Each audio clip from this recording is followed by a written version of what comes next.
এডিসিতে 28টি থেকে 50টি আসন করার চেষ্টা চলছে।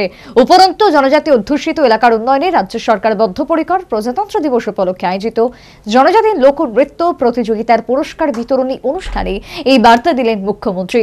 রাজ্যের জনজাতি কল্যাণ দপ্তর এই অনুষ্ঠানের আয়োজক। প্রজাতন্ত্র দিবস উদযাপন উপলক্ষে ইতিমধ্যে অনুষ্ঠিত হয়ে গেছে রাজ্যভিত্তিক জনজাতি লোকনৃত্য প্রতিযোগিতা, যা নিয়ে ব্যাপক সাড়া পড়েছিল। কার্যত 75তম প্রজাতন্ত্র দিবস উদযাপন উপলক্ষে রাজ্যভিত্তিক জনজাতি লোকনৃত্য প্রতিযোগিতার আয়োজন।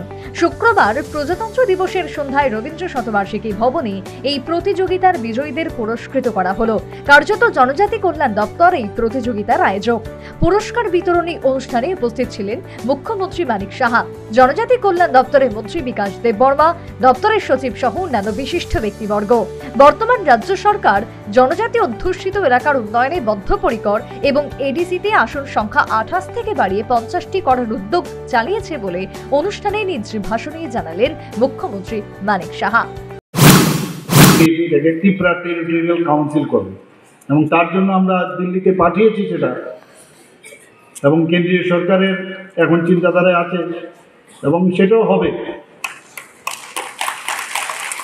আপনারা জানি যে টিটিএডিসির আপনারা দেখেছেন মাত্র 28টা সিট আছে, আসন সংখ্যা।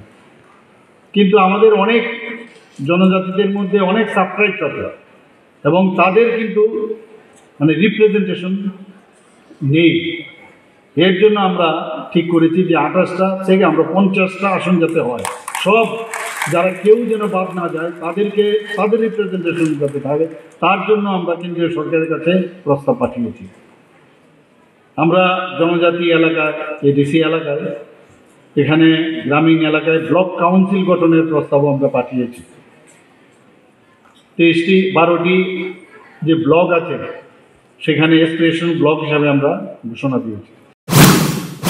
এর মধ্যে এবার রাজ্যের শিল্পী স্মৃতিরেখা চাকমা এবং শান্তিকালী আশ্রমের মহারাজ চিত্তরঞ্জন দেববর্মার পদ্মশ্রী সম্মানে ভূষিত হওয়ার বিষয়টি মুখ্যমন্ত্রী অনুষ্ঠানে নিজ ভাষণে তুলে ধরলেন। গতকালে আমার কাছে ফোন এসছে এবং আমিও সেইভাবে একটা চেষ্টা আমার ছিল, এবং সেই জায়গার মধ্যে গতকাল ডিক্লারেশন শ্রীমতী স্মৃতিরেখা চাকমা এবং আমাদের শান্তিকালী আশ্রমের চিত্তরঞ্জন দেববর্মা মহোদয়কে, ওনাদের দুজনকে আবার সেই পদ্মশ্রী দিয়েছে। এর থেকে খুশি বিষয় আর কি হতে পারে? আমার পেজেও আমি দিয়েছি সেটা। এতে বোঝা যায় যে আমাদের এই যে ডাবল ইঞ্জিনের সরকার, আমরা চাই যে সবাইকে নিয়ে সবকা সাথ সবকা বিকাশ আর বিশ্বাস আর তার প্রয়াস, সেটা কিন্তু কথাই নয়, কাজের মাধ্যমে সেটা আমরা দেখাতে চাই। সেই দিশে আমরা কাজ করছি। শুরুতে প্রদীপ জ্বালিয়ে অনুষ্ঠানের সূচনা করেন মুখ্যমন্ত্রী মানিক সাহা।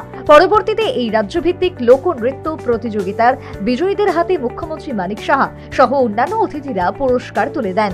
প্রজাতন্ত্র দিবসের সন্ধ্যায় ত্রিপুরা জনজাতি কল্যাণ দপ্তর আয়োজিত এই অনুষ্ঠান ছিল প্রাণবন্ত উৎসব মুখরিত।